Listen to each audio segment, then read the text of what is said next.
All right. Good afternoon, everyone. My name is Alexander von Rosenbach. I'm the interim director here at the International Center for Counter-Terrorism. And today it's my pleasure to be hosting ICCT, to be hosting this event, which is part 4 of the Handbook of Terrorism Prevention and Preparedness, with a specific focus on preparedness and consequence management. This is actually the 5th, as you gather, part 5, in a series of events that we've been doing over the course of the last year to spotlight the different sets of expertise and contributions of the expert contributors to the handbook that is now coming to its conclusion in the online format that we have been producing it on the ICCT website. It has been quite a journey. I think Professor Schmid, who you'll hear from later, and the colleagues have been really working with us over the course of this year to bring to life the chapters and the contributions across a whole host of different topics that are covered in this important work, and that we hope through these sessions, which are obviously engaged with by the folks yourselves listening today, but also hosted live on our website, coupled with the content that will remain open access and that we hope to publish also in hard copy, will serve as really a long-standing resource for both practitioners and policymakers who are working on prevention in the field of CT and PCVE. The handbook itself is years in the making. It is, I think, I will, leave it to Professor Schmid to describe the process of getting here to this final event. But it is really a pleasure that we have been able to work with Professor Emeritus Schmid on this handbook, and he will join us today to co-facilitate the discussion and also to present some introductory content and to help chaperone the event through this afternoon. I will hand over to him in just a minute, but I firstly wanted to make a brief introduction to ICCT for those who have not worked with us or engaged with us before. ICCT is an institution that was founded 10 years ago, really around one simple premise, which is that we believe, and our work is centered on, the idea that counterterrorism policy and counterterrorism practice is most effective if it and when it adheres to the rule of law and is guided by human rights. And we really take pride in providing a leading edge contribution, both through research, through policy advice, and also through on-the-ground implementation, capacity building, and the like. We work in that sense at the global level with a global counterterrorism forum, with the EU, with the UN and other bodies to really set sort of global best practices and standards. We work at the national level, both within Europe and within many affected states around the world, to develop policies and solutions that make sense for a local context. And ultimately, we follow that all the way down to ground to work shoulder to shoulder with law enforcement, with legal professionals, to make sure that the research and that knowledge at the global level gets connected into everyday practices. And through that interconnected effort, we strive to make an impact that is lasting and sustainable over the course of years. The journal, the handbook is, I think, one of the anchoring pieces of what is ICCT's approach to making sure that all of this work from top to bottom is evidence-based and that is driven by a thorough and sound research base that helps inform policy and practice. Professor Schmid himself has authored a number of publications over the course of his years as an associate fellow with ICCT, and we have an ICCT journal that is open access that serves as a resource for those who are interested in a range of topics, both emerging and established issues in the field of CT and PCVE. That is, I think, enough about ICCT. We're not the stars of the show today by any means. I'll just make a quick note on logistics before I hand over to Professor Schmid to pick up the substance of today. We will hear from a number of authors today covering the final chapters in the handbook. As I mentioned, this event is going to be live streamed right now on YouTube and also recorded and hosted on our website. So if you're not able to join for the whole event today, you can come listen back in case you would like to do that. The last thing is that as you exit the event today, you will be prompted with a short 3-question post-event survey. And that is sometimes an annoyance, I know, but it's also a really important tool for us. In fact, one of the only ways in this digital sphere that we know whether we've done a good job here. Are we delivering something for you on the other end of this screen that is impactful, that is helpful? Can we do better?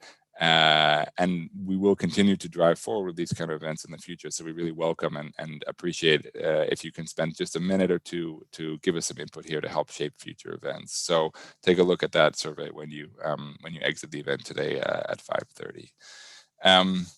Professor Schmid, I always say doesn't need an introduction, but I nevertheless briefly introduce him anyway. As I hope many of you know, he is a giant in the field of counterterrorism. He has worked throughout his whole life in a whole range of settings, both in the UN and also in a range of more practical settings to deal with this in a hands-on way. But he's also an eminent scholar, has published over 200 articles, many of which define key terms and ideas that anchor our work. He, as I said, is a longtime ICCT research fellow, a friend of the community, and one day soon we hope to welcome him back to The Hague when that is possible, to have a welcome, a reconnect coffee and just to chat again, but also to have a physical event where we're able to sort of put a spotlight on this this important and seminal work that he's been spending quite some years developing. Professor Schmid, I'll stop there, and I'd love for you to carry it forward from here. Can you hear me? Yeah, okay. Well, good afternoon, good morning, good evening. It's a proud moment, really, that we have come to the conclusion of producing this Handbook of Terrorism Prevention and Preparedness. It is a book I always wanted to publish, but I always hoped I would not have to publish because somebody else would do it and I could spend my time with more pleasant things than terrorism. Last year, the Bundeskriminalamt, the German Federal Criminal Office, published a handbook of extremism prevention, half as long as the current one that we now produce together. And I thought that would do the job, but it is in some ways complementary to what we did together, almost 40 authors here. The last Handbook of Terrorism Prevention that I'm aware of, with the exact title, was published in 2002 by Eric Flodden and Kate Kaufer. It was only 110 pages thick. And at that time, the preoccupation was with CBRN issues. So it basically looked at the resources the US government had in that area. I would like to ask Antoinette to present one of the 3 PowerPoints I had. This one gives an overview of part 5. It gives basically the structure of the 5 parts and the conclusions. Antoinette, are you having those PowerPoints at hand? Yes, I see it's there. Today, we do part of part 5 because chapter 30 has already been discussed last time. It was the one that Shannon Nash authored and the one that dealt with traumatization, which is part of consequence management. That is the topic of today. We have 4 authors in this. Antoinette, can you give me the other 4 authors that come before? Yes, here it is. The first chapter is authored, in fact, by 3 authors, including my co-editor at Terrorism, Perspectives on Terrorism, James Forrest. He will presumably speak on prevention of public panic in the wake of terrorist incidents. He doesn't need introduction. He has published more than 20 books in the field. He's teaching at the University of Massachusetts at Lowell's and also at Tufts University, and has had many other roles in his career. This is followed by a chapter by Richard Chasdi, who will discuss economic aspects of terrorism, looking at the preparations between the first and the second Bali bombing, and like in the case of the first and second attack on the World Trade Center, the important implications and lessons to be learned. Then we have a chapter by Merizalde, who is in Denmark or in France. She is sometimes here, sometimes there. She is still finishing her PhD on the topic of revenge, which in a way, if you look at the history of terrorism, was an important trigger. I remember I did a case study on Vera Sasulic in Russia, who made an attack on the governor of St. Petersburg, who had flogged a student, and that revenge act of hers, she didn't kill him, triggered the whole series of assassination in Russia, and it has been like that in many cases. Then I'm very glad that we have with us Tom Parker, the author of, among other things, Avoiding the Terrorist Trap, a massive volume that was published last year. And finally, I will try to summarize what's in these other 34 chapters and adding my thing at the end. But to start with, we go chronologically and start with James Forrest to present the chapter that he prepared with two of his graduate students. James, you have the floor.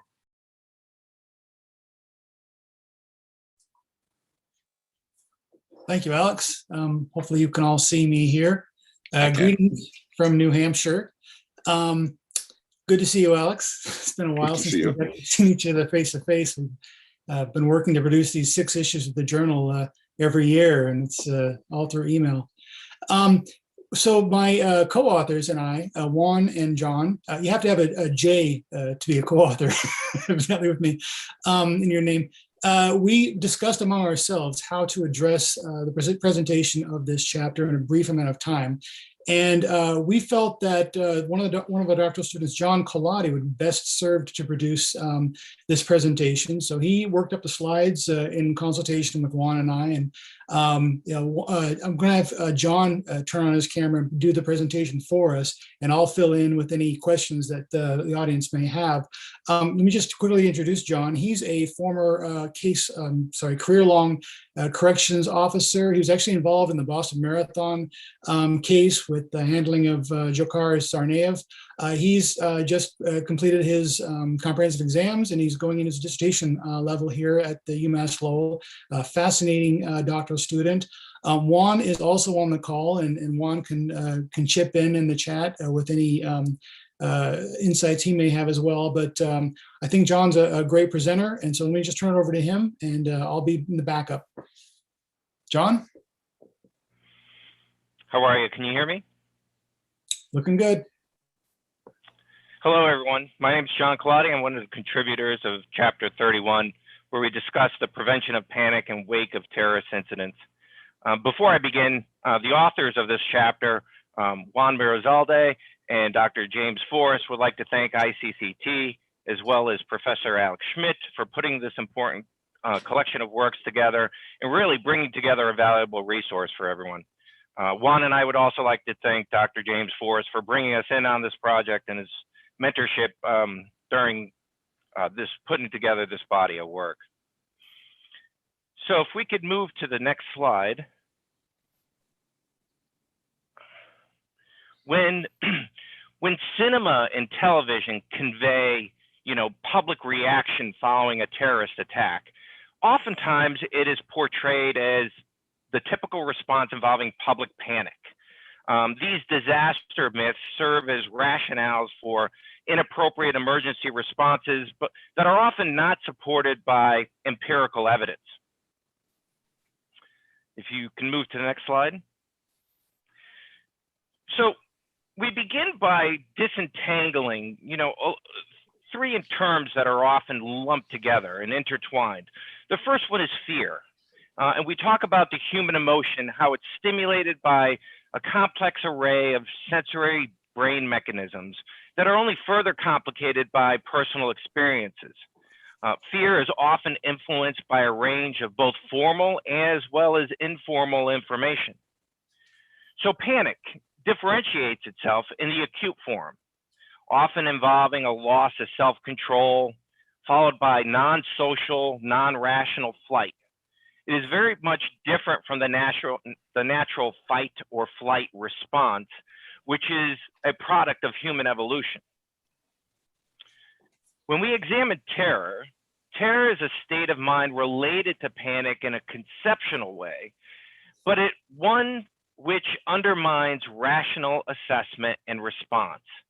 It can be induced by violent trauma and is a product of a level of fear whereby the mind and body are unable to make objective assessments of risk. In the wake of a terrorist attack, the links between these emotions are seemingly intuitive. Our chapter discusses the general assumptions of how people will respond to a terrorist incident and how certain types of attacks can inspire more fear in target populations than others. Can move to the next slide. In this portion of the chapter, we talk about the perception of risk.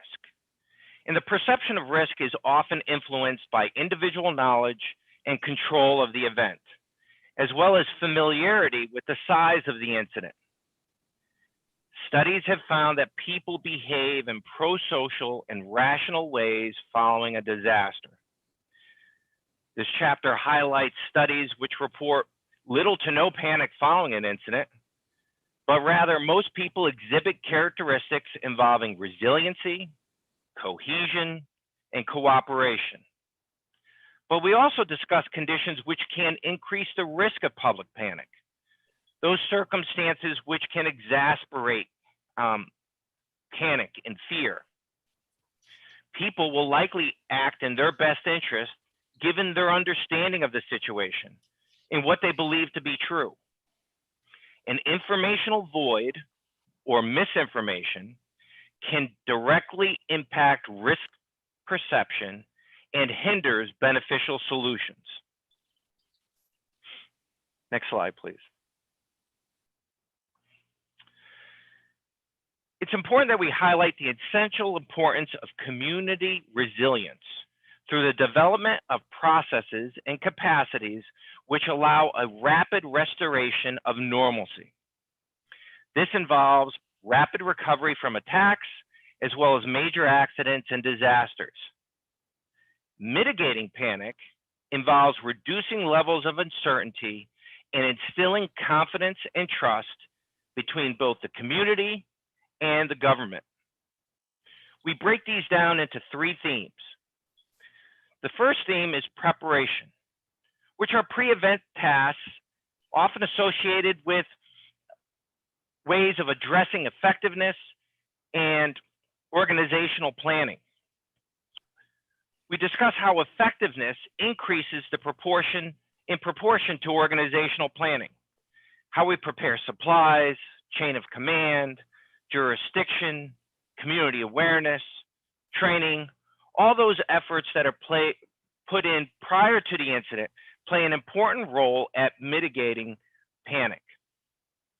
The next thing we talk about is communication, which takes place at all phases, pre-incident, during, and post, and relies on truthful, accurate information through a broad range of media, facilitating feelings of confidence, trust, and good faith.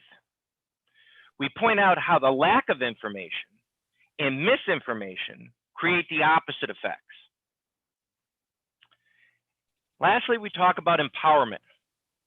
And empowerment can reduce panic through citizens to include private companies, whereby they take ownership in their own preparedness, providing citizens and businesses opportunities to establish partnerships with government empowers the community to contribute an effective response and enhances social bonding. And we reference community as involving that collective group. finding ways to adapt to hazards and retain positive cohesiveness. These are the important building blocks of public confidence. Next slide, please.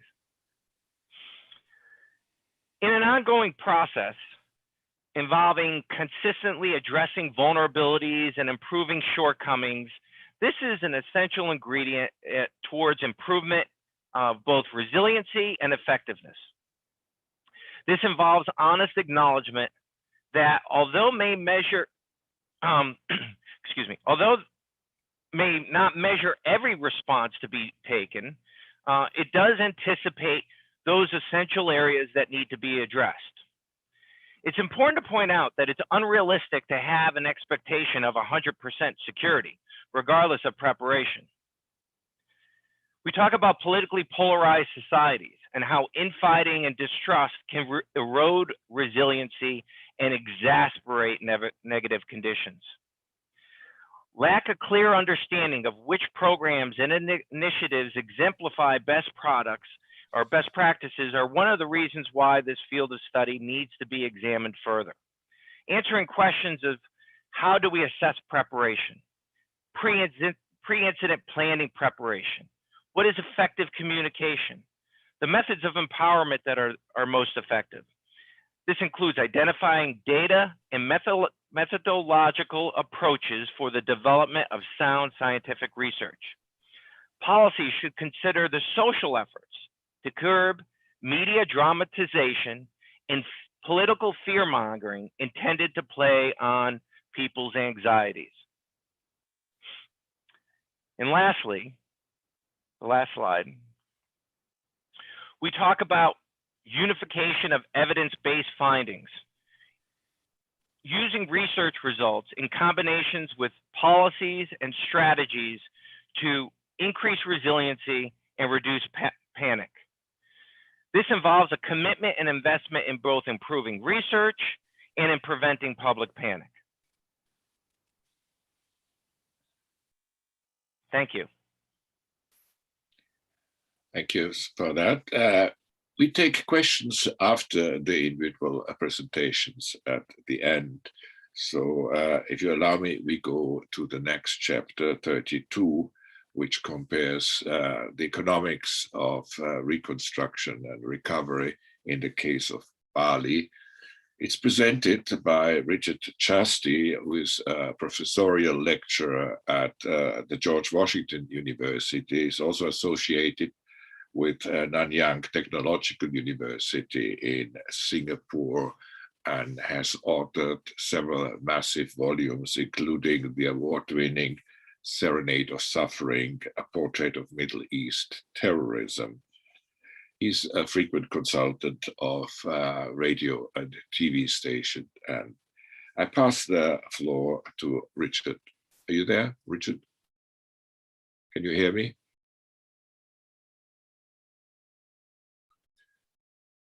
Antoinette, do you have connection with Richard?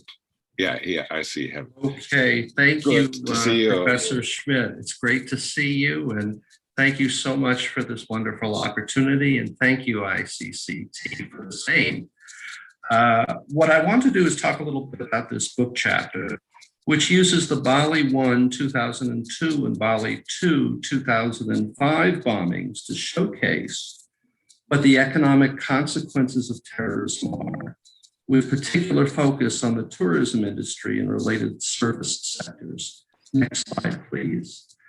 3 areas are considered: damage caused and the economic impacts at national, regional, and international levels. Number 2, tourism asset protection approaches from both economic and legislative standpoints. And number 3, police and military action approaches and disaster management approaches.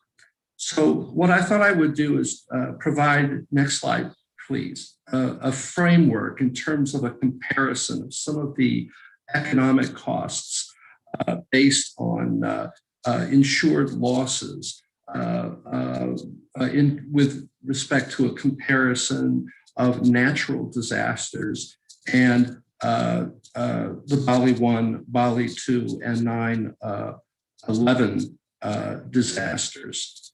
As you can see, Hurricane Katrina and Hurricane Andrew came in at the highest, where there were some $68,515 million worth of insured losses. With Hurricane Andrew, the insured losses were quite a bit smaller at 23,654 million. And 9/11, the insured losses alone was a very close third, with US $21,999 million.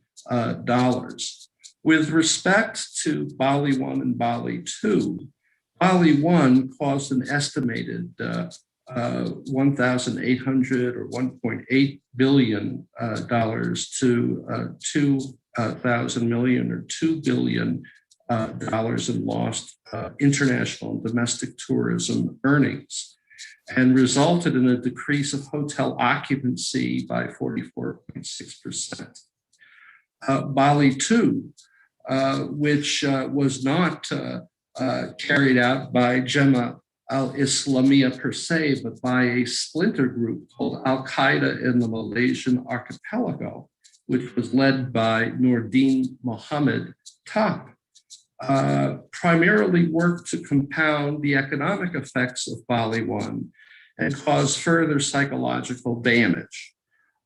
There was, according to Simpson, a 10% decrease in hotel occupancy. Now, next slide, please. With Bali 1, in terms of movement to Bali 2, Bali 1, Jemaah Islamiyah, to give you a little bit of a background on Jemaah Islamiyah. Jemaah Islamiyah is a splinter group of Darul Islam that was crafted in Indonesia in 1942. Jemaah al-Islamiyah was crafted by Abdullah Sunkar in 1992, and after his death by natural causes, Abu Bakr Basir became the single most predominant figure in JI. One interesting thing that I noted while I was writing this chapter involves work on the splintering process of groups. And I noticed that Sunkar himself, who disagreed with the DI chieftain Mazduki about Mazduki's piety. And this is similar to the personal disagreement that Mokhtar Belmokhtar, the leader of the Battalions of Blood, had with Abdul Malik Drukdel, the chieftain of Al-Qaeda in the Islamic Maghreb. So personal rivalries and turf wars and competition, oftentimes, in addition to different approaches about the direction of the struggle and the contours of the struggle, contribute to the splintering process, which is an understudied component of terrorism studies, which I'm particularly interested in. And with movement to the Bali 2 bombings in 2005, one of the things that came through strongly in this study was that international systems factors and nation-state level factors had cascade effects to provide the political space for JI to grow, and in the process to nurture ties to Al-Qaeda in Afghanistan and Pakistan.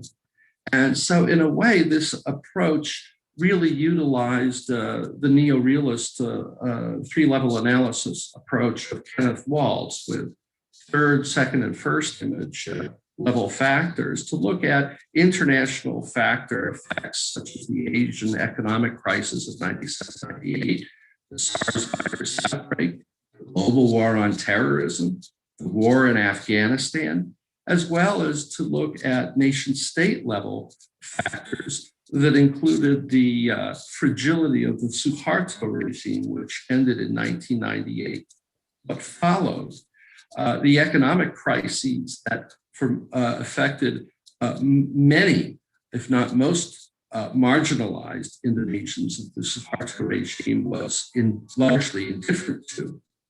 The separatist movements and conflict between religious groups that drew attention away from the increasing threat of Islamic extremism in Indonesia. And with Bali II, you see the emergence of this splinter group, Al-Qaeda in the Malay archipelago. Let me just say briefly, in 2002, there was a formalized split in Jamaah Islamiyah between those called the structuralists, who were interested in holding off on immediate military action, and non-structuralists, as exemplified with Nuruddin Muhammad Top, who wanted immediate action to promote an Islamic state or confederation of states throughout Southeast Asia now. Next slide, please. So here, let me give you a synopsis of lessons learned. We can conclude. The terrorist group life cycle of Harold Laswell is important here to think about this cascade of international and nation-state factor effects. The effects of international systems factors, the Asian economic crisis, the SARS virus outbreak, the global war on terrorism, the war in Afghanistan, combining with these nation-state factors, such as the Suharto regime, its subsequent fall, the subsequent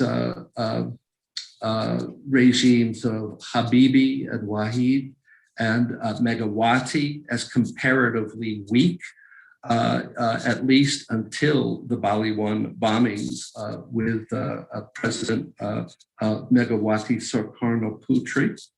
And the inability of these regimes to project power. All these are domestic or state factors which helped contribute to the political space that was available for JI to grow apace and nurture and thicken its international ties. Again, the separatist movements between and conflict between Muslims and Christians in terms of religious conflict, again, helped to obstruct the focus of government on the increasing threat of Islamic extremism.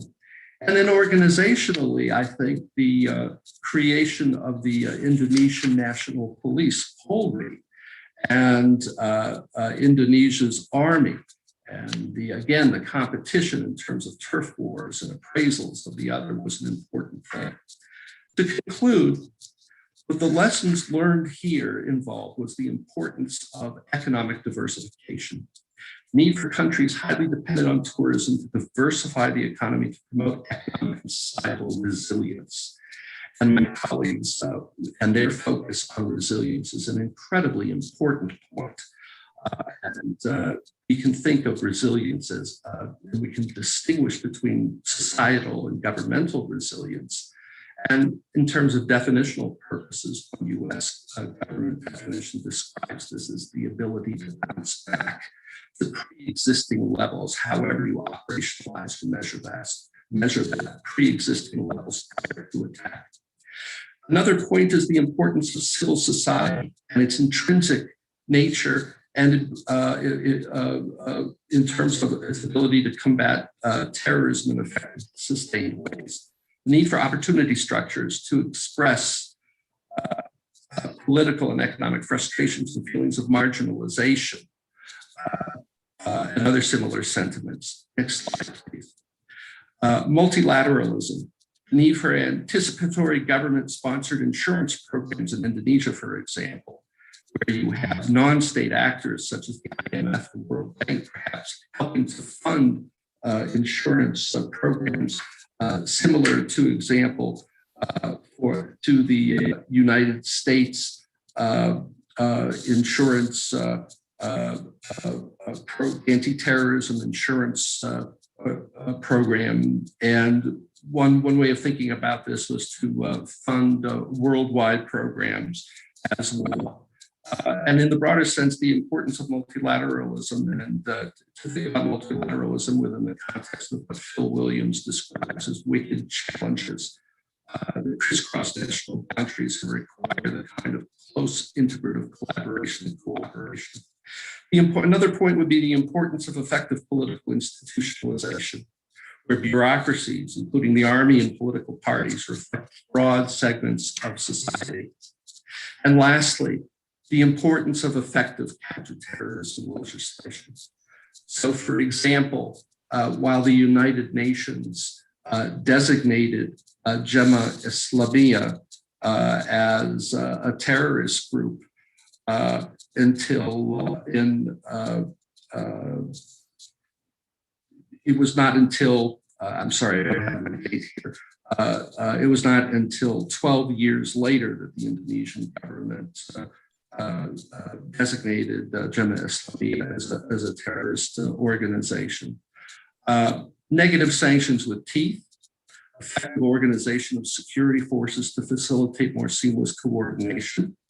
Also, the importance of soft line de-radicalization and rehabilitation programs. So in a sense, the use of David Baldwin's positive sanctions, where you have a mix of negative and positive sanctions that establish a baseline of expectations, in Baldwin's words, where you compel groups to conform more readily to your expectations. These are some of the important lessons that came from a study of this, and I'd be happy to talk more about the attacks themselves and Q&A or any other aspects of this that you would like to. Thank you, Richard. The important thing about the topic that you addressed is that it happened twice within a 3 years period. In the case of the World Trade Center, it was 8 years. And one would think that lessons learned panels are set up in order to prevent a repetition. And you explore in your chapter part of the changes that the Indonesian police and military did for these and other reasons. I remember that in the World Trade Center, where the first attack in '93 was through the garage with a van full of explosives, a panel was set up. I think one of our contributors, Brian Jenkins, was in the panel, and he actually suggested that next time they might come by the air, which was not really taken seriously because there was no air defense on top of the building, there was no helicopter pad to evacuate people and so on. So important lessons can be learned. It has been said that generals prepare for the next war by looking at the last war, but not all these lessons from the last war have been learned or can be applied as circumstances change.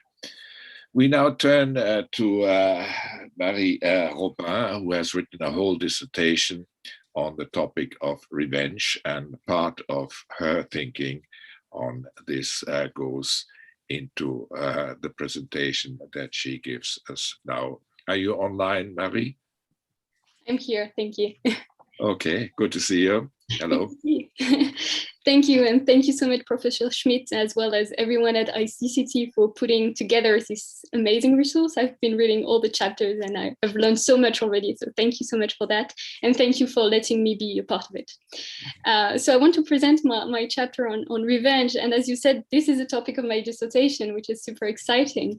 But as a disclaimer, my dissertation is on revenge as a driver, as a resource for terrorism. And what was interesting in this exercise, in this chapter, was that I took it the other side, right? The reverse way, which was revenge as a reaction to terrorism.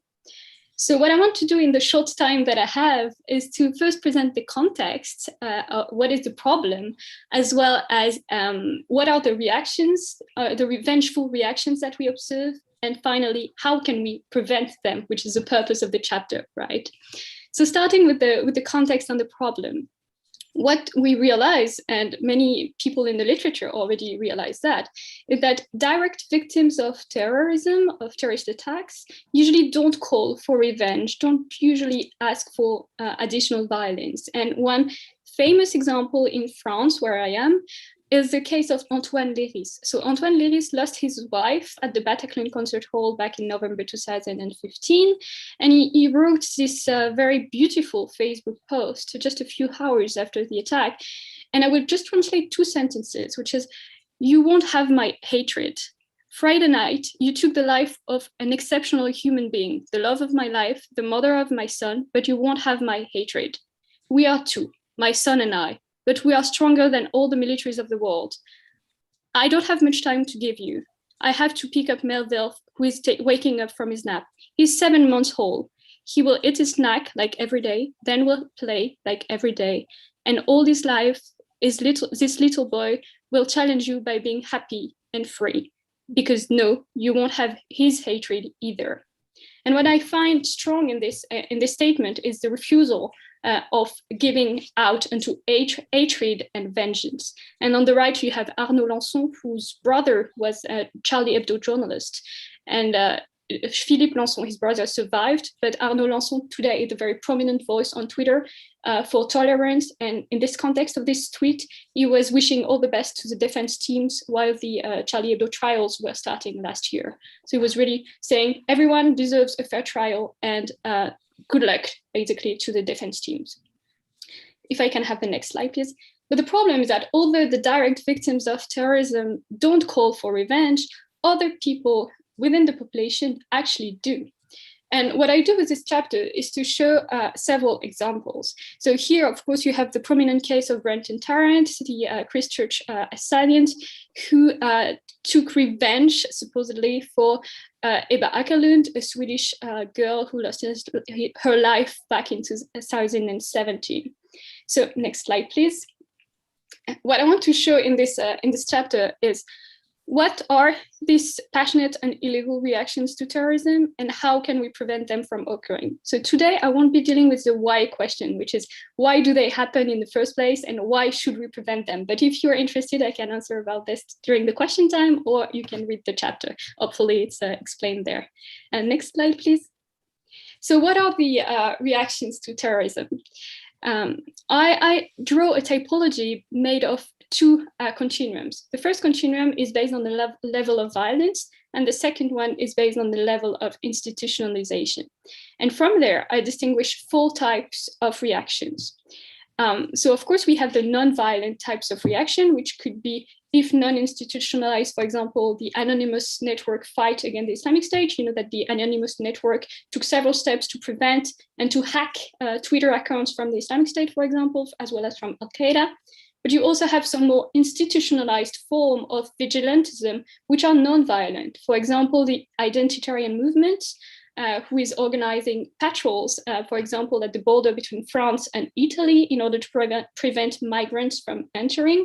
And in this case, it's very much non-violent, but it's very much the narrative that migrants are responsible for terrorist attacks in France, and therefore they should be prevented from entering, which is the narrative that this group is putting forward. But what interests me in this chapter is very much the red side of it, which is the violent side of it, right? And I distinguish a non-institutionalized form and an institutionalized form. Sorry, that's a hard word to pronounce. So the non-institutionalized form, the example that I give in the chapter is the one of the Christchurch attacks that I already mentioned.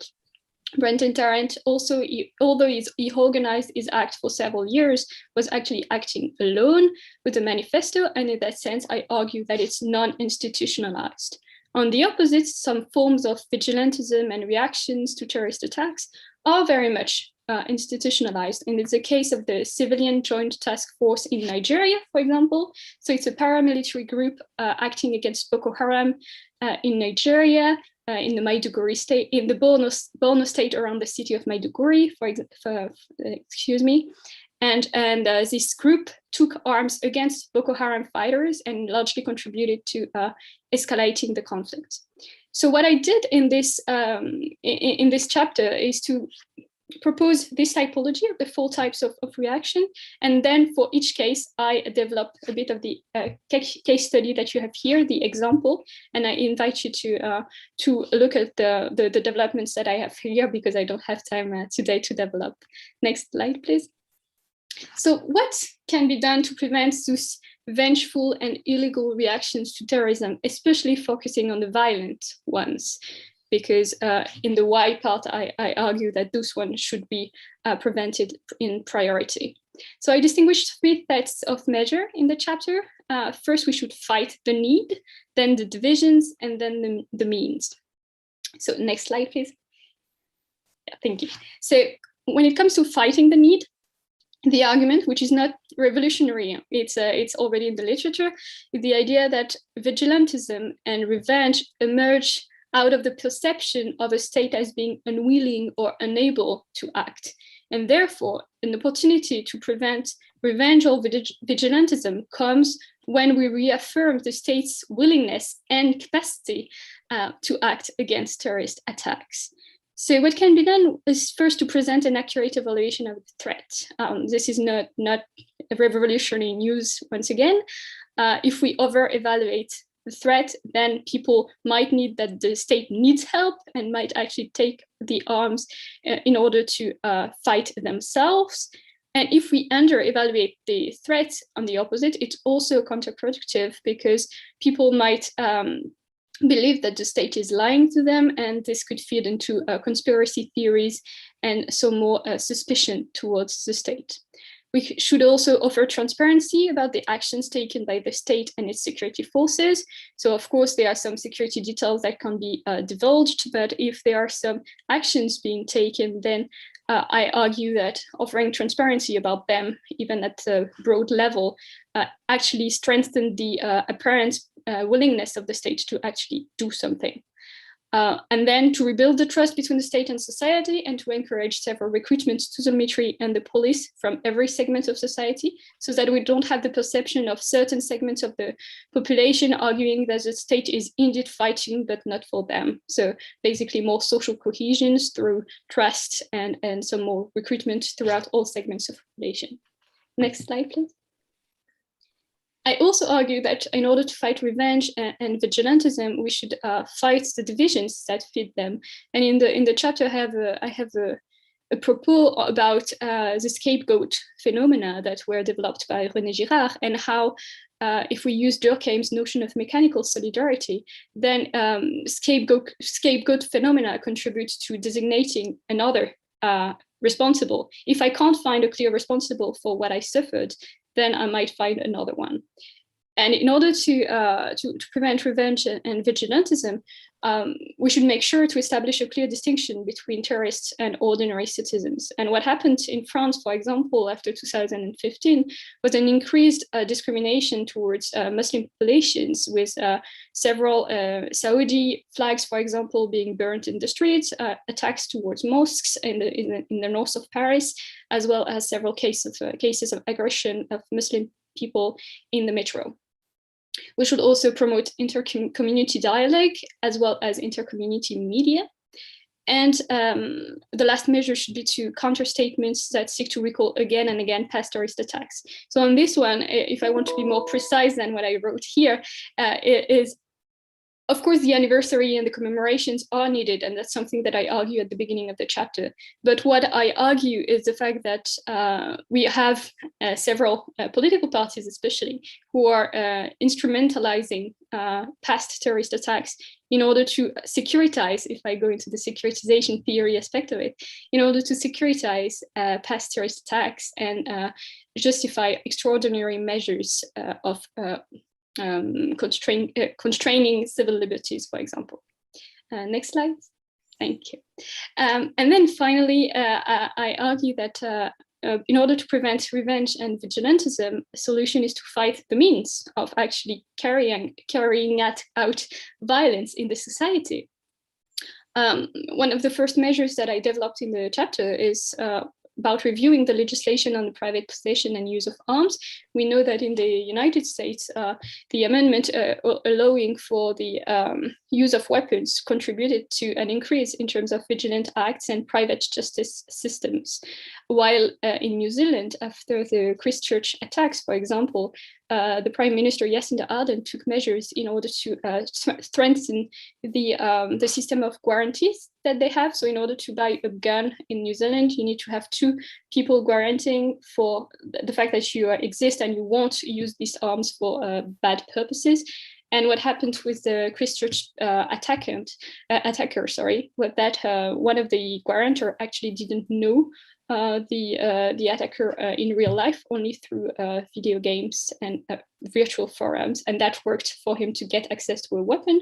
So they strengthened this aspect of legislation after this tragic attack in Christchurch.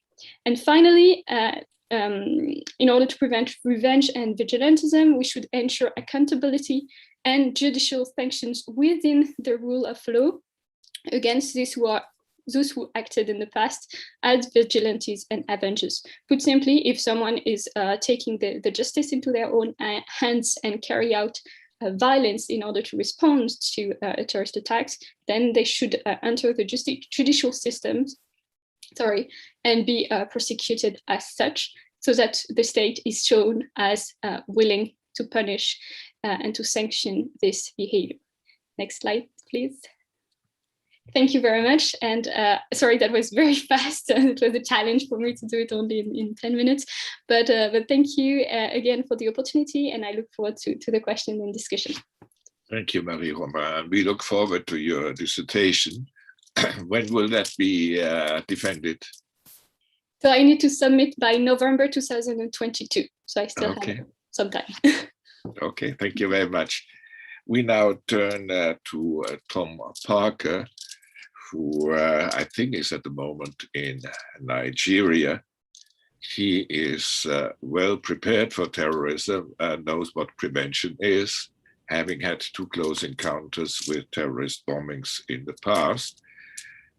He joked recently that with his bodyguards, which he travels around, he could invade a small army.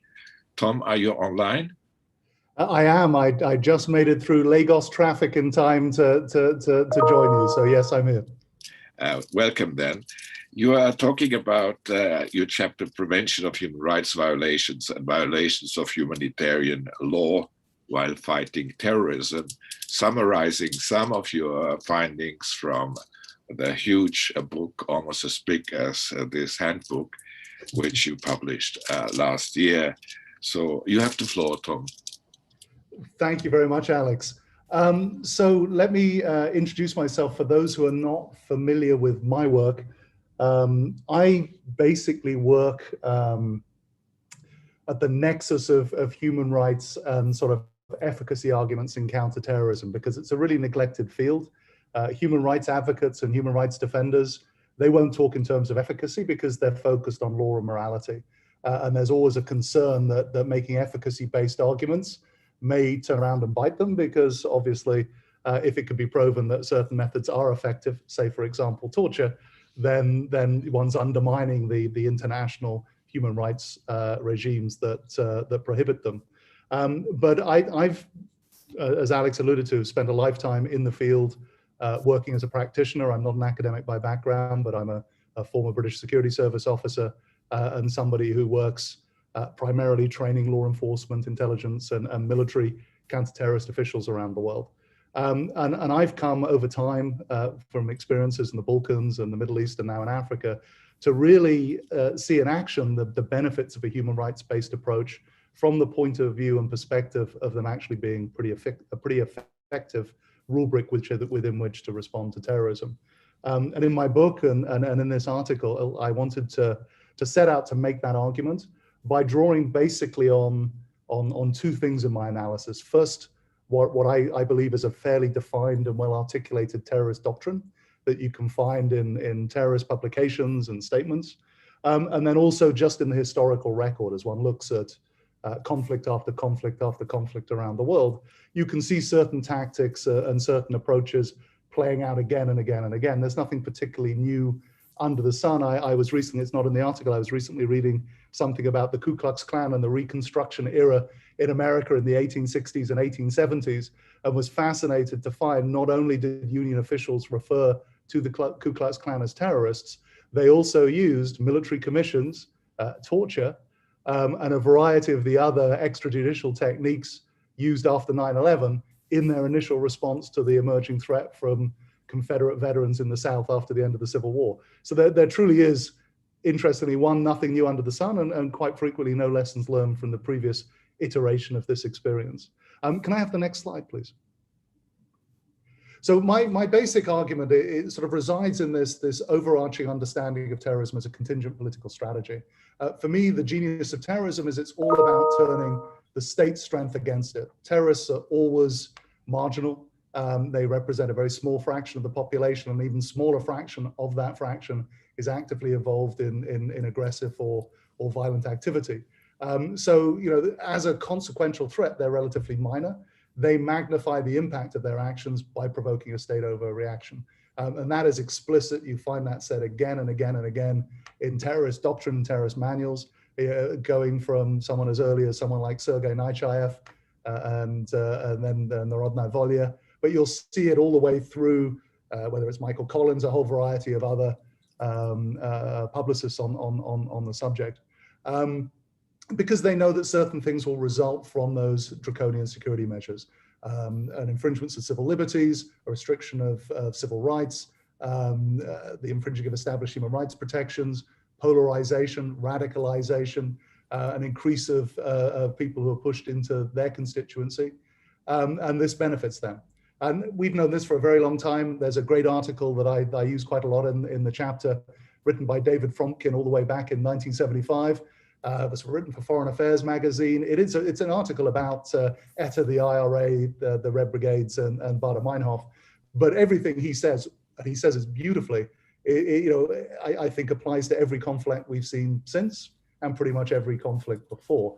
And it's a strategy, he gives it this lovely name of political jujitsu. And I think it really captures the sense of what most terrorists are trying to achieve by using this tool. Next slide, please.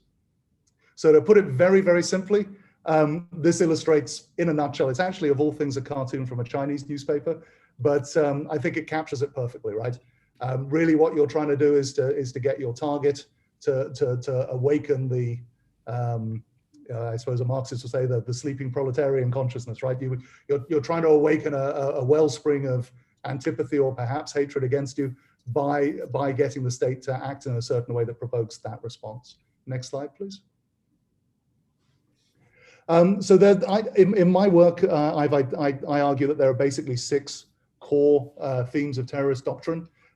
This article, this chapter really only focuses on 2 of those, provoking an overreaction and contesting legitimacy.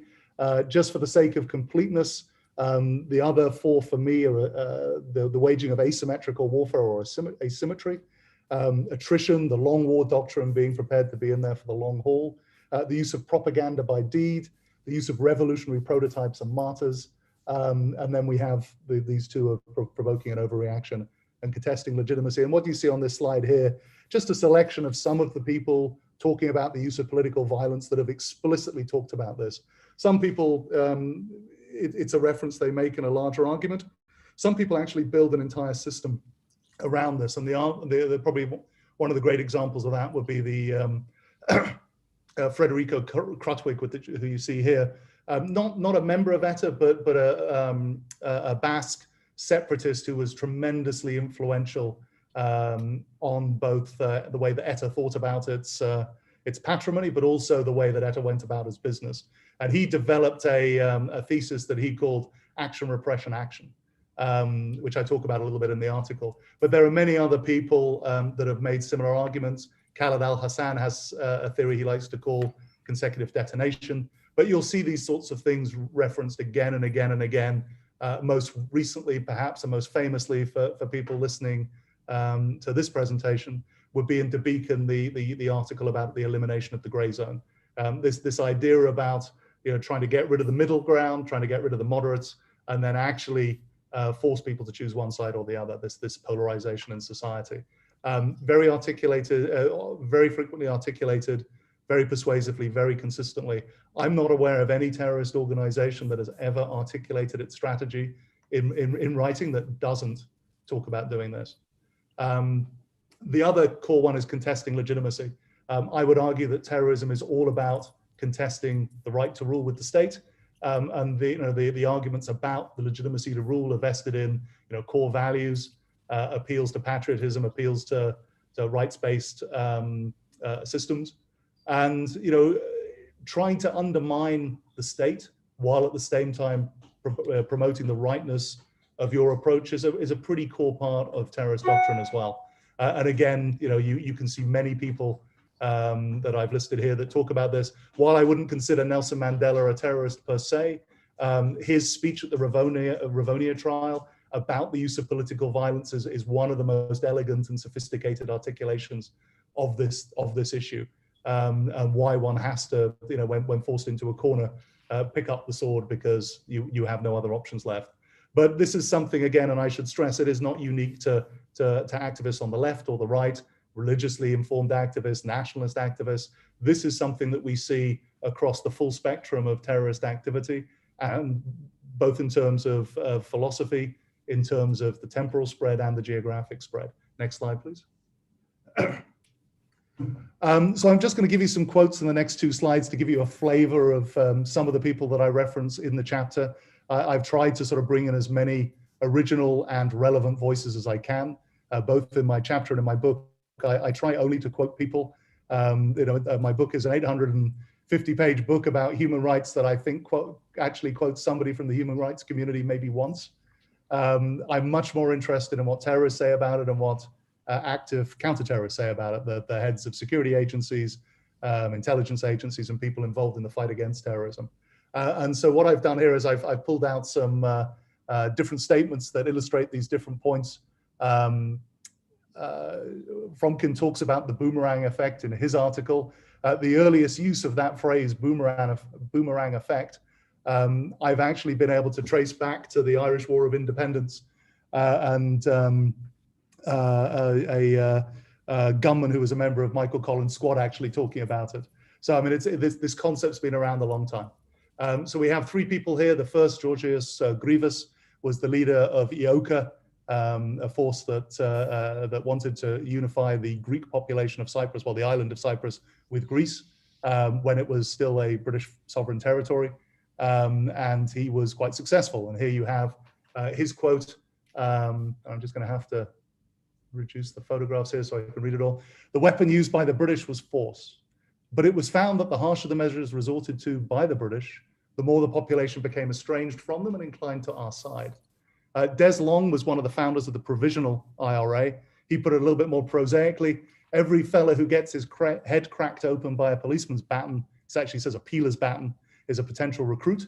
Dr. Abdel Al-Azizi Al-Rantisi, one of the key leaders now deceased of Hamas. We want to do the same to Israel as they've done to us. It's important for you to understand that we are the victims in this struggle, not the cause of it. And then Patullah Masood, one of the leaders of the Pakistani Taliban, who was himself ironically killed in a drone strike. Every drone strike brings me 3 or 4 new suicide bombers. Next slide, please. Continuing the theme here, we have a leader of the FLN, the Algerian independence movement, Labi bin Mahidi. Now he's talking about the specific use of terrorism to achieve these kind of goals. Each of our attacks must serve to unmask France before the world, to show that our people are at war against a foreign power occupying us by force. This idea of pulling the mask from the state was very central, particularly in the 50s, 60s, and 70s, a very central theme in Marxist urban terrorist groups in Western Europe in the 70s. And we also see this a little bit in some of the propaganda produced by Al-Qaeda and ISIL. Again, this idea of exposing the state as serving foreign masters, Western interests, venal leaders, that kind of thing. One of my favorite quotes that I like to use a lot, David Petraeus, people may remember him as the former American general who led US forces in Iraq and Afghanistan, but also ended up as the director of the CIA. Here he's reflecting on the experience of the Abu Ghraib scandal. Abu Ghraib and other situations like that are non-biodegradable. They don't go away. The quote finishes, "The enemy continues to hit you with them like a stick." Abu Musab al-Zarqawi, one of the individuals that Petraeus was trying to catch, again, it illustrates this point nicely, of how terrorist organizations can seize on these kind of incidents and exploit it to make very persuasive arguments about who is the genuinely legitimate person in a particular conflict. I do not think that any intelligent person remains who believes in the monstrous lie of promised democracy after the revelations of Abu Ghraib and the joke of Guantanamo. And here we have a very explicit quotation from the IRA, the Provisional IRA's Green Book from the 1970s. You know, we exploit the enemy's mistakes by propagating facts. You know, it's this idea that the most powerful propaganda is true. And if you are making an argument about defending democracy and defending civil rights, and that is a core part of your legitimacy as a state, which it is for most democratic states confronting terrorism, if you act in an undemocratic way, that makes for powerful propaganda in terms of undermining your own legitimacy. Next slide, please. And all of this is really ironic, because what I wanted to really get at in this article is that this desire to turn to the dark side, this desire, as I think it was the former head of the clandestine service of the CIA put it, Jose Rodriguez, to pull on your big boy pants, which is a pathetic phrase. This idea that you need to get tough, that you need to be more muscular, is a really fallacious concept, because the reality is international human rights law actually accords investigator states considerable latitude in responding to terrorist threats. You know, you can bug people, you can surveil people electronically, physically. You can run agents, you can run false flag operations, you can run sting operations, you can recruit. You know, there is an immense range of plant beacons, track people, run drone surveillance. I mean, there's an incredibly long list of investigative powers and resources that are available to law enforcement organizations in general, but specifically, or more so, to security services. And in most part, they're limited by this requirement that they are defined in law, that due process of some sort is observed in their application. That doesn't necessarily mean judicial process. And that they are used in a manner that is reasonable, necessary, and proportionate to the threat faced, which kind of begs the question, why on earth would you want to use them any other way? And what I argue in my piece is this actually keeps you within a tight frame of action that prevents you from making mistakes. Next slide, please. So I'm going to pull this together. I know this is a very rapid gallop through what are occasionally quite complicated concepts. But let me sum up my piece by saying I essentially have 4 points that I wanted to make. The first is, as I've said, terrorists see great advantage in provoking the state into overreacting and into abusing human rights. That our social science research, particularly over the last 20 years, since 9/11, has identified human rights abuses and state human rights abuses as a major, I would argue actually perhaps the major driver of terrorist recruitment. I could give you thousands of individual qualitative examples, and there's a great deal of quantitative research that's been done, particularly in the last 10 years, that reaches the same conclusion.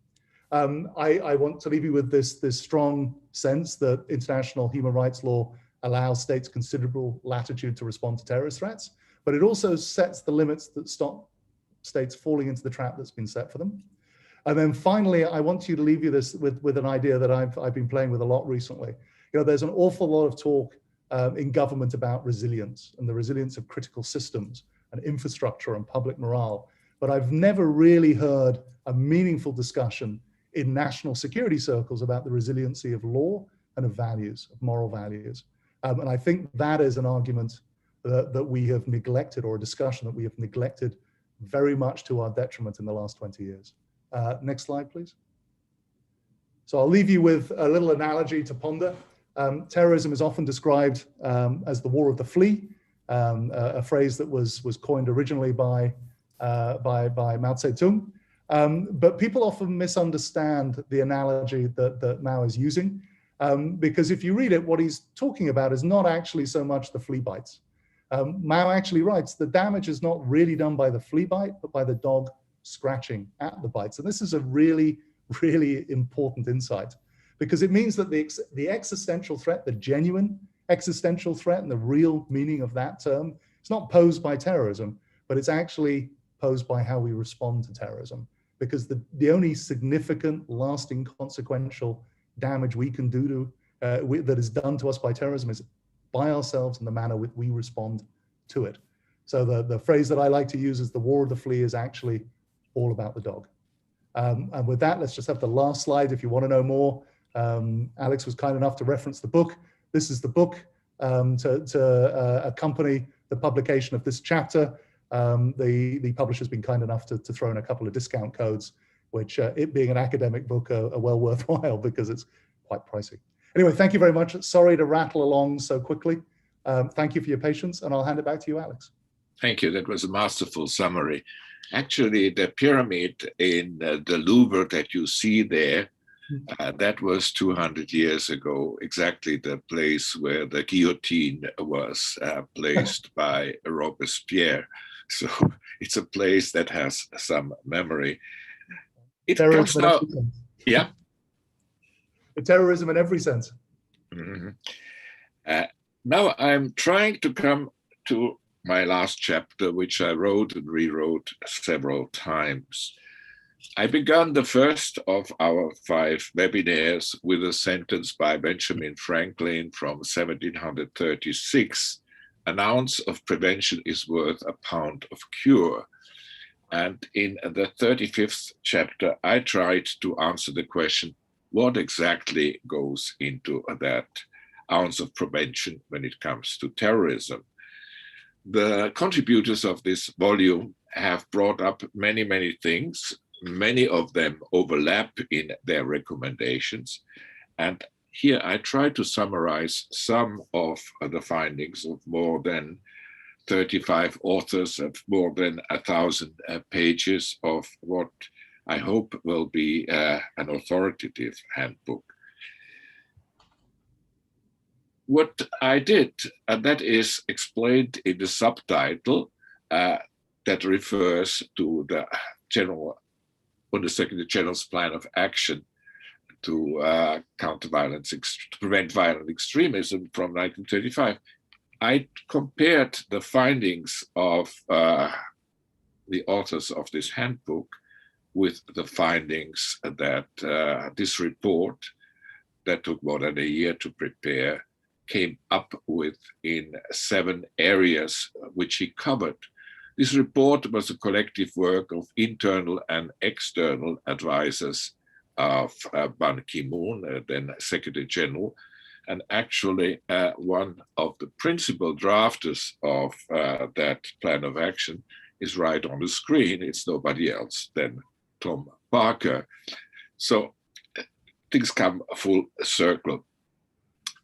I tried to, in that last chapter, for each of these areas that Tom and his colleagues identified and which Ban Ki-moon presented in December 2015 and January 2016 to the General Assembly, and looked at the overlap between what that group of social scientists and policymakers at the UN came up and what we came up. And I was very pleased to find there was strong overlap, though in one area, namely empowering youth, and especially when it came to gender aspects, the UN report was a bit more explicit than the authors and contributors of our chapter. But it could, of course, be that both the UN report and the experts in our volume were wrong. So I tried to test the findings of this volume in another way. Antoinette, please bring us the next chapter, the next slide. Yes, if you've been watching today's news, you see that the Institute of the Economics of Peace just came out with its newest report on the state of peace in the world. That Australian institute works with system analysis methods and correlational analysis methods. And in one of its exercises, taking data from the Global Terrorism Database of the START project of the University of Maryland, they looked at the correlation between the incidence of terrorism in 2 types of countries, advanced economy countries and developing countries, and looked at the individual factors that were strongly causing or relating to terrorism. And if you look at this list, you find the highest score, that's the 4th from below, 0.69 for the rest of the world and 0.62 for the developed countries, is the presence of conflict, which is something that also comes up in the Secretary General's report and in the findings of our experts.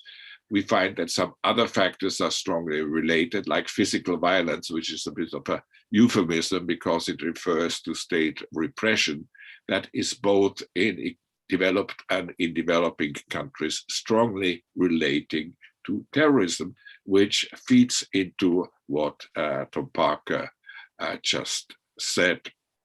You see that the causal factors, or the correlational factors to be more precise, are different from for the two types of countries investigated, like the role of group grievances are much more explicit in developing countries than in other countries, and so is the role of religious and ethnic tensions. Incidentally, the last acronym, NEET, refers not in education, employment, or training. That is basically young people who are not having a useful position at the time.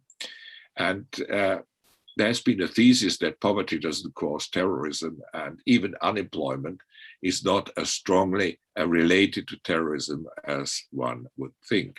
Can I have the next slide, please?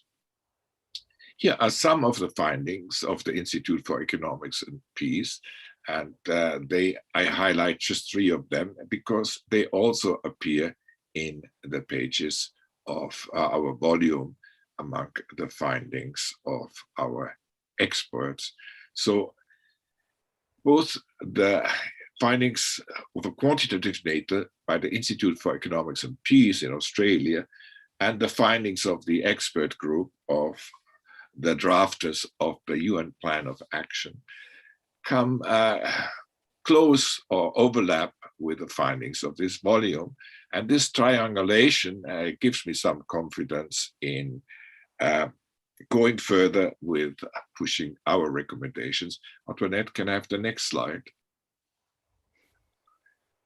In the handbook, I spent some pages on describing the inglorious fate of the UN Plan of Action, which was only welcomed and taken note of by the General Assembly, but was not more strongly endorsed.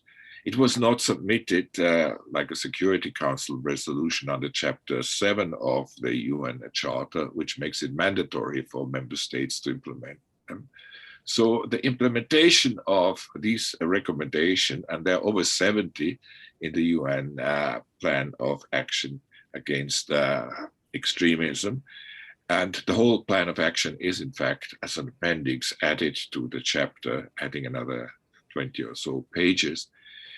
But then I look in the volume also at regional and national implementation of the plan of action, which has been very uneven and in many cases only playing lip service, because some of the things in that UN plan of action, like the greater involvement of civil society, does not sit well with some UN member states. And we do not have to forget that democracy is a minority element in the states of the world. There are perhaps 25 full democracies, mostly in Northern Europe, and many other states are on a gliding scale towards authoritarianism, if not totalitarianism.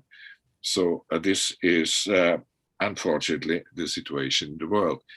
I then go in that chapter 35 from action to strategy and try to find some way of where we went wrong in so many years of countering terrorism.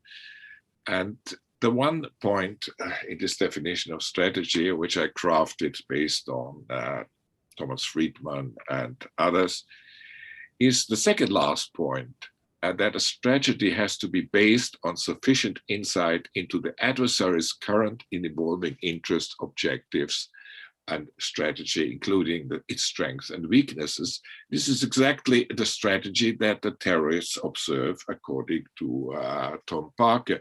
And that element has not been sufficiently covered in the existing strategy papers of various countries. In my chapter, and I quote, I note, the most important thing to remember when it comes to terrorist strategy from non-state actors is that the success of terrorist strategy largely depends on the indirect effects caused by the reactions of governments, media, society, and other parties to terrorist provocations and acts of revenge. This is basically an insight that parallels, in other words, what Tom in his chapter said, and what is also reflected, perhaps less explicitly, in some other chapters. Well, to summarize a book of, I think it has 1,300 pages now with the index, is of course something you cannot do, but I would just like to have 4 lessons learned that come out clearly. And I hope that these will be takeaways from now. One is the lesson that already has been stressed by Marie-Robert, the role of revenge. If you look at the terrorist literature and the causes why terrorism started, you see again and again that it was an act of revenge. For instance, in the case of Boko Haram, it was the killing while in police custody of the founder of the movement that gave rise to Boko Haram that triggered it. And so we find in many other cases. So that brings me to the next lesson, which is the lesson basically that Tom stressed, the production of an overreaction and the government falling into the trap. If you can prevent revenge, and if you can prevent falling for a provocation, which is not easy always, because there's always some politicians, especially when they're in the opposition, are trying to play politics with terrorism and therefore gain public votes and in the end power. So this is the second lesson learned that is pretty clear from the whole volume, and especially clear also from the presentation we have had from Tom. The third lesson is one that I have been working on since the late 1970s, when I wrote Violence as Communication, Insurgent Terrorism, the Western News Media. If you go back to the doctrine-making phase of terrorism, the propaganda of the deed, propaganda by the deed, in the second half of the 19th century, when the mass media in the form of rotary press and the invention of dynamite came together, you find that the deed itself is very little without the publicity.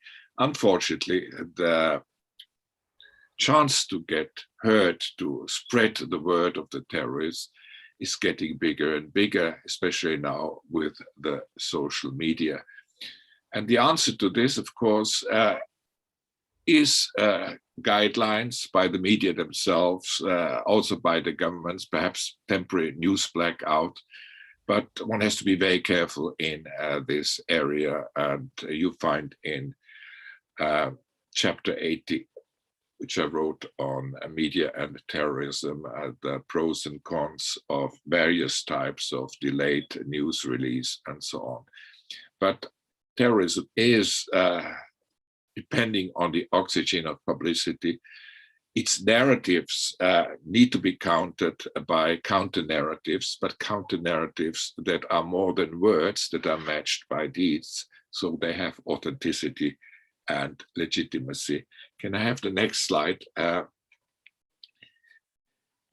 Yeah, that is something that came out very clearly in the chapter by Andreas Schädel and Hans-Joachim Giesmann, namely that terrorism is intimately linked with conflict, especially with conflicts that have no apparent solution and fester on for long periods of time.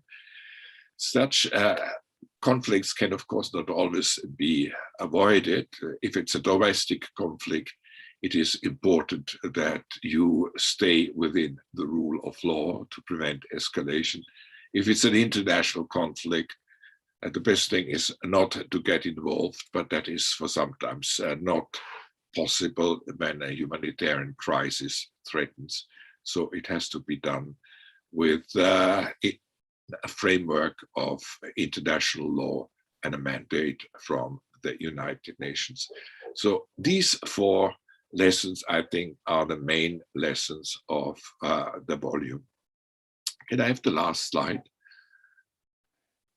At the end of the volume, for those who haven't had enough, there is a bibliography of 114 pages that brings together almost all important literature on terrorism prevention, radicalization prevention, violence prevention, extremism prevention. It has almost 1,400, 1,500 titles, and is, I believe, the most up-to-date bibliography on the subject. In addition to each chapter in the handbook that has its own bibliography and also a list of web-based resources. So I hope that with this handbook, my colleagues and me have provided service to the counterterrorism community and those in the business of preventing violence. And we all hope that its recommendations are studied and tested and judiciously applied by those in power to influence events. So I would like to end by thanking all my contributors who did this without money inside. This volume was produced without money. I tried first to have it financed, and people told me in the European Union, in the UN, well, we are interested in extremism prevention or in radicalism prevention, not in terrorism prevention. That's past. But in fact, the three things are intimately connected, as you will see in chapter 2 of this handbook. We still have a few minutes time for questions and answers. I don't know, Antoinette, did we get some questions from the public? I'll jump in firstly to say thank you everyone who presented today. Super interesting set of presentations.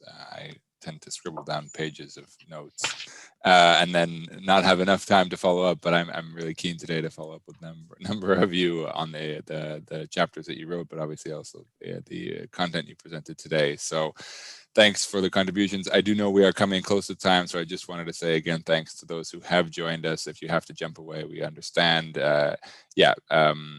Really appreciate your time. Please go take a look at these chapters. They are really, I think, important and as I said, enduring contributions, deal with a lot of issues that weren't able to be covered today because we pushed these folks to try and condense their chapters down to really the essentials. So do go find the chapters that speak to you, go look at some of the other issues that are presented there. It is quite a comprehensive body of work, and there's a lot of great speakers that were not on the call today that are also really worthy of your time and attention. I also wanted to say thanks, obviously, to Professor Schmid for the opportunity for ICCT to host this book, these workshops, and events. We really appreciate the partnership. I do recall it was maybe 2019 when you first came across sit across the desk that I'm at right now, and we tried to figure out how to make this come from an idea into a reality. So indeed, so that we are here at the end of this series is a really humbling moment, given the amount of expertise that has been brought to bear for us in the last year. I wanted to just ask, I think, one question that came from the audience that actually is directly aligned with the question I had, given ICCT's focus on counterterrorism and the view that is shared directly with Tom Parker's view, that is effectiveness over the long run is much more likely if we do adhere to and are guided by and grounded in human rights. We got a question from our participants basically about why that's not really always working. I'll paraphrase a little bit to note that indeed, we've got a lot of evidence that we present. Your chapter does a lot to cover the ground there, that there is clearly a body of evidence and also just a human understanding that respecting human rights is likely to result in a more effective counterterrorism policy than not. And yet, in fact, we see continued violations by states, but we also see at the policy level often that even here in the European context, let alone in other parts of the world, human rights is often seen sort of as more of an obstacle to counterterrorism. Isn't it sort of in the way of us doing the things we need to do? So for us as an institution, and I guess I'll pose this question to Tom, but then welcome to have anyone else chip in. How can we showcase the conclusions from your research, the work that we do, to more effectively communicate that message to policymakers? That's really our raison d'etre, and I would love your insight into that. Hopefully these kind of events are one format, one answer of that question, but I don't think they're by any means the entire piece of the puzzle, the entire puzzle here. So please, I'd love to hear your thoughts, Tom. Well, I think I give you a one-word answer to what the problem is, and that's voters. I mean, that's the reality, right? Is particularly in democratic regimes, people have to do things that are popular. And an example I use in the book, I didn't use in the chapter, is John Kerry's one-day intervention in, what would it have been, the 2008 election, where in the morning he actually did make a statement where he said something along the lines of, terrorism is really an intelligence and law enforcement problem, and those are more appropriate tools. By the end of the day, he had been so roundly caned by everybody on the media that he withdrew that statement. On the election chart. And it was about the only sensible thing that was said by either party in 2008 in the United States about terrorism. We can look at the trail of destruction that starts with the Bush administration, but frankly was also continued by the Obama administration. And then, in fairness to Trump, he said a lot, but he didn't do a lot. So perhaps ironically, and I say that, I can't believe I'm about to say this, probably did less damage than his predecessors. Although he did roundly endorse it, there's a famous, and again, he encapsulated, as he often does, an essential truth, where he said something along the lines of one campaign speech that, waterboarding works, but if it doesn't work, they deserve it, which I think was a brilliant encapsulation about why people do this stuff. I can tell you, I'm a professional investigator. That's my background. I can't recall any moment in my professional life where I didn't have the tools to do my job. Simple as that. I can think of some examples where we had to be slightly creative. And I don't mean creative about getting around the law, but how we got at a problem. And that just requires a little bit of thought. And if you're supposed to be the best and brightest, which at least our intelligence community likes to think it is, you should be able to come up with those, creative workarounds. As I tried to capture on that slide, that the bar set by international human rights law is not that high. Write a law, apply your law, have some kind of oversight, and try and do it as little as you need to do the job. I can't for the life of me think why you would want to do it any other way, unless it's performative. And that gets back to the problem of voters, right? Because so much of what goes wrong is performative. If you think of prosecutions, in the United States for terrorism since September 11th, and I'm not 100, I'm going to get the numbers slightly, I'll round them up, but I think I'm right in saying there's around about 650 successful prosecutions of domestic and international terrorists in federal courts since 9/11. As compared by, I forget whether it's 5 or 7 at Guantanamo over 20 years, and 3 of which have been overturned entirely overturned on appeal, 1 of which has been partially overturned on appeal. So that brings us down to 3.5 successful cases, all of which are plea deals, by the way, with 1 exception, because the only way that you can get off the island, because you're actually a prisoner of war, and the military commissions doesn't resolve that issue. All they do is decide whether you're a war criminal or not. So if you want to get off the island, the only way is to do a plea deal, right? That's the only way off the island. If the state wants to hold on to you, at least. So, you compare the utility of these 2 tools, what we had before 9/11 and what we brought in afterwards. And no right, sane-minded person would consider the Guantanamo a success, right? We haven't convicted anybody for 9/11. We haven't convicted anybody for the USS Cole. The 9/11 trial and the Cole trial are the two longest criminal trials in American history already, and they haven't started in any meaningful sense. We're still having pre-trial hearings. The previous record holder, by the way, was about 7 years. So these guys are already almost half again ahead of what was the last record holder in the United States. So, I mean, you look at these things, that on their face, they're just useless. Look at the Senate Select Committee torture report and the Armed Services Committee and the Select Intelligence Committee. Right? There's no intelligence that was generated by any of this. America's reputation around the world pretty badly damaged. As I often say to audiences, there's a reason why Al-Qaeda and ISIS dress people up in orange jumpsuits before they kill them, right? It's to create that sense of false equivalency.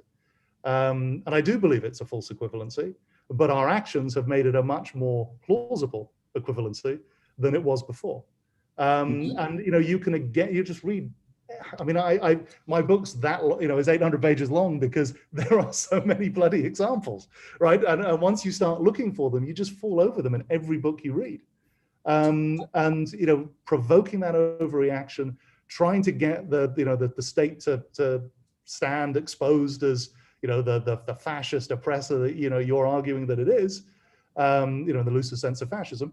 It's what every terrorist has tried to do, whether it was Russian populists in the 19th century or it's ISIS. That is the kernel of most terrorist ideology, most those terrorist narratives. So terrorism is performative, right? It's a form of political communication. Counter-terrorism is also actually performative and a form of political communication a lot of the time. And most of the mistakes occur at that performative level, rather than at the level of actual hard, fast, we need this tool, we need that tool to achieve this objective. And I don't know how you solve that problem, other than trying to talk a lot about it and persuade people. My solution is to bomb people with as much information as I can find. That is it. I just quote after quote after quote. And as I say, I never quote human rights people. I only quote heads of Shin Bet, SIS, CIA, FBI, DGSE, DST. I'm only interested in people who are practitioners, because you don't find many practitioners. There are some, like the aforementioned Jose Rodriguez, who want to be the tough guy on the stage. People downrange, and I've spent a large chunk of my time downrange. Most people get the reality. I mean, the Damascus moment for me was deploying to Iraq in 2003 and watching a country slide into chaos and hatred for us while I was there, and realizing, my God, everything we thought just is wrong. And basically that experience has led to 15 years of writing about this subject. But I can't honestly put my hand on my heart and say I've persuaded many people. Thank you, Tom. These are fantastic reflections. Since you're talking about your book, let me just tell you what's my next book. It's called Please. Human Obligations, the Forgotten Other Side of Human Rights. For 10 years, I was in charge of a program of Leiden University that looked into the root causes of state repression. And as I was teaching human rights, of which there are now 75, if not more, I always felt that the other side, human obligations, needed to be stressed more.